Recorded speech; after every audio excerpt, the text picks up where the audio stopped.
Hey guys, so because we're going to be working from home for the next forever, we probably don't have the optimal setup for our keyboards, and we're going to start putting a lot of stress through our neck and getting what's called tech neck. So constantly looking down at your phone, constantly looking down at your computers, hunching over. We're going to start to get super tight through the front. We're also going to get weak and jacked up through the back of the neck. So what we want to try and do is focus on our posture, and we're going to go through a few stretches.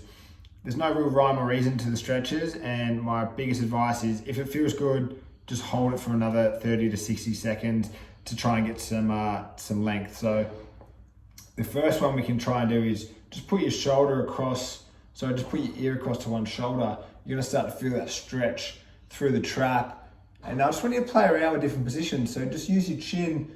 If you lift your chin, you might start to stretch maybe more the scale end or the SCM. If you drop your head down, you're probably going to start to get more levator scap and trap. So starting in that position there, and we're just going to go for a head roll.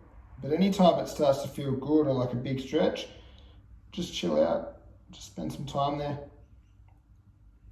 Cool, so that's starting to really stretch out through the back of the neck.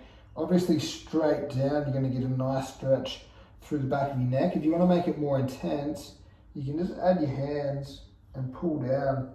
So you're really going to get a nice strong stretch through the back of the neck, and you might even get a stretch down, a bit of a nerve stretch down through the lowest part of your back. And then you just make your way across to the other side, and then you make your way back up. Cool. So spend some time in those positions. Another really good one we want to think about is the double chin position, because what that does is it puts length back through the posterior side of our neck.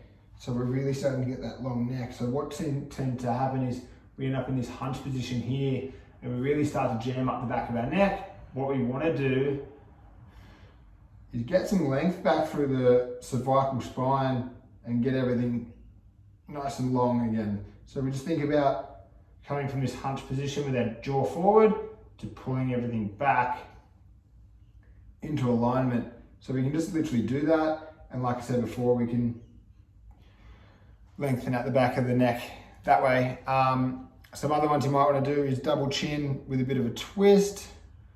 That's really going to put some stretch through that SCM, which is that big thick muscle that runs to the back of the ear. You can sort of see it there. If you give that a good stretch, you'll start to feel a lot better. You can lift your chin, play around with that. You can tuck your chin even further and just feel what feels good. And I recommend spending 5 minutes every couple of hours just stretching that out. We're going to give you a few trigger points to check out as well, but that's a good starting point.